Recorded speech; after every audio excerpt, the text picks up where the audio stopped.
All right, everybody. We're trying this again. We're giving ourselves little assignments to help figure out how to do this.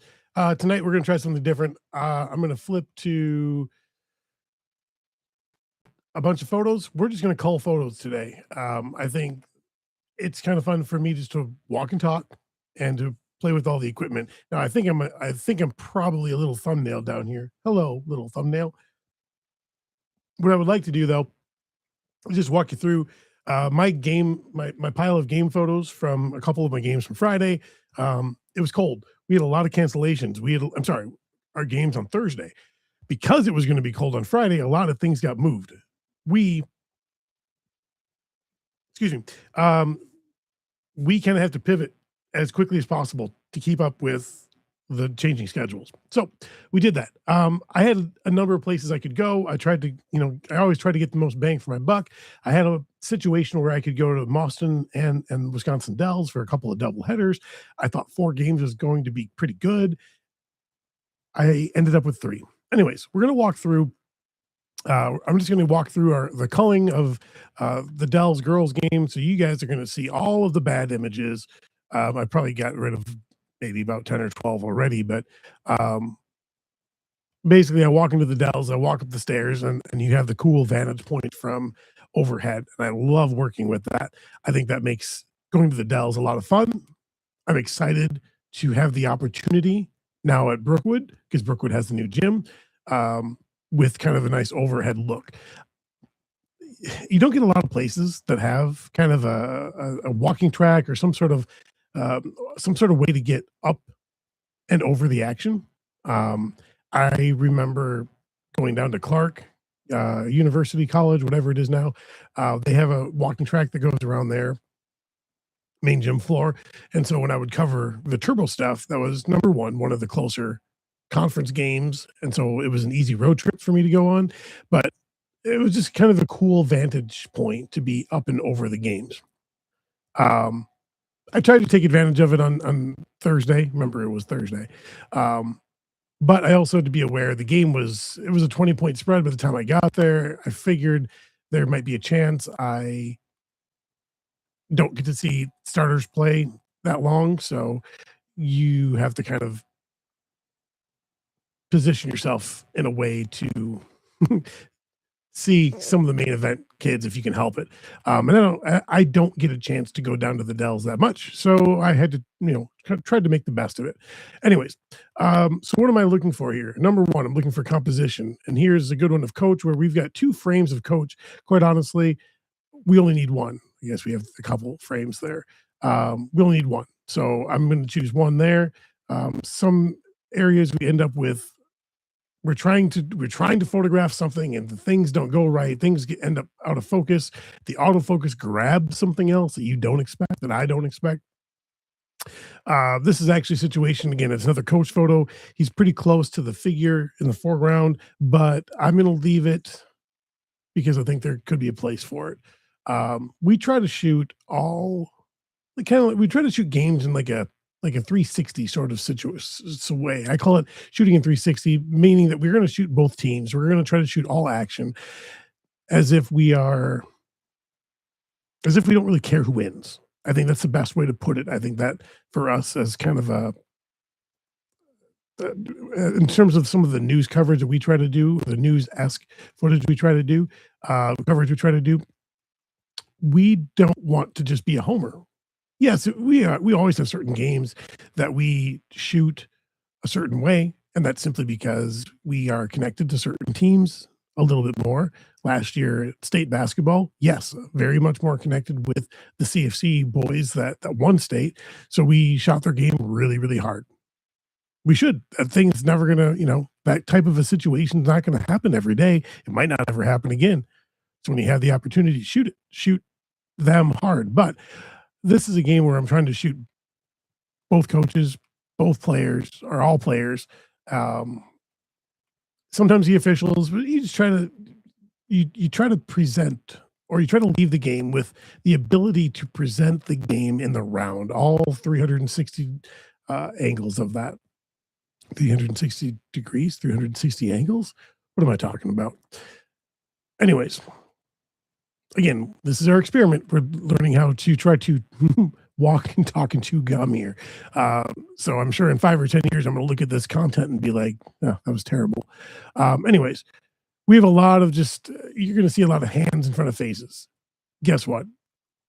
If it mars a face, if we can't see a face, get rid of it. I mean, you probably can't see what I'm actually deleting here.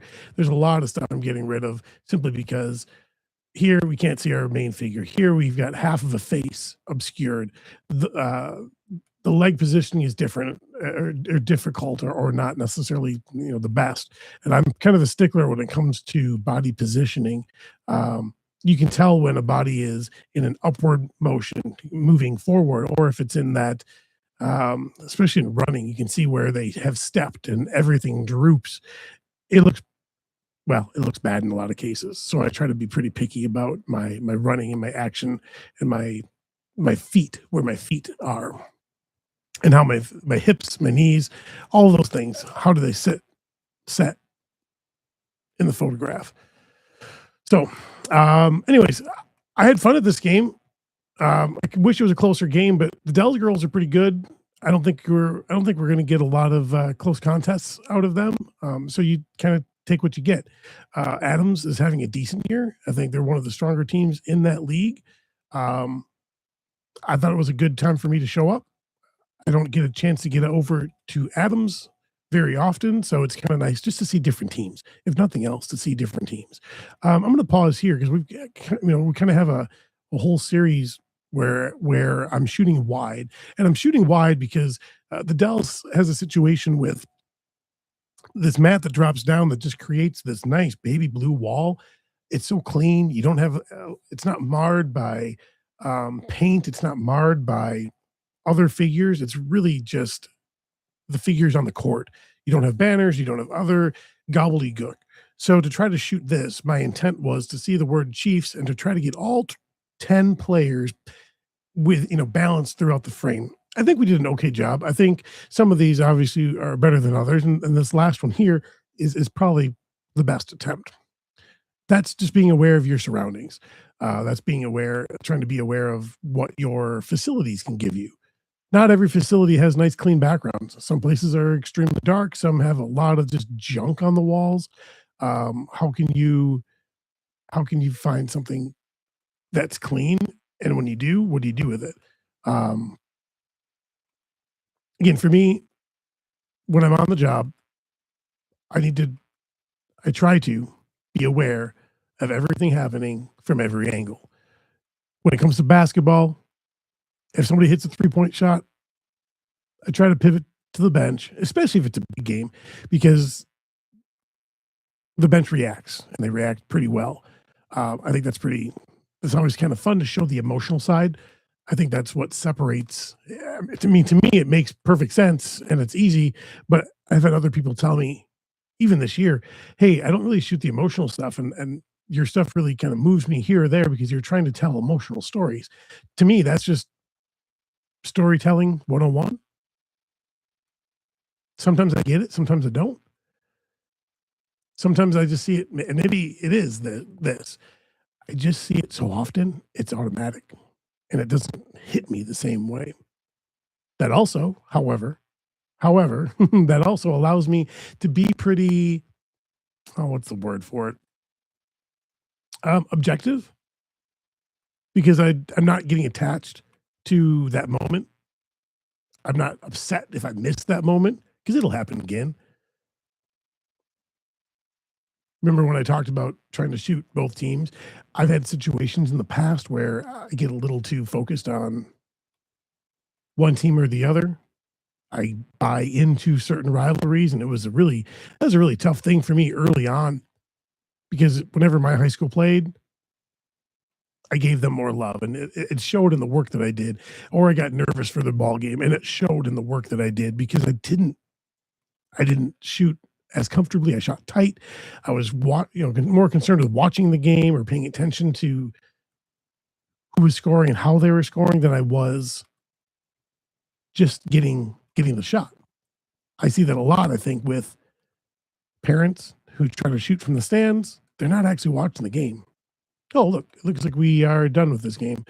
I always try to take photos of the scoreboard at the end just in case I need those notes um, for other things. I mean, I do need those notes.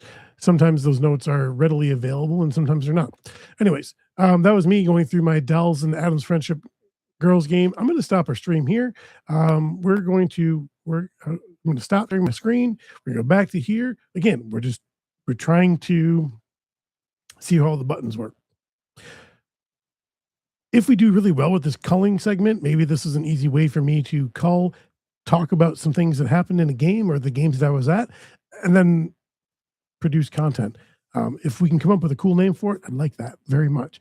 But we don't have like culling or editing or cutting photos, picking photos on a Friday afternoon, Saturday morning photo brunch editing time. I don't know. Anyways, I'll leave this here. Thanks for hopping along with me. I got some work done. So this is, kind of a 2-for-1. Anyways, thanks again for watching Extended Cutline Podcast, GX3 Medium, Bait Buyer. Thanks.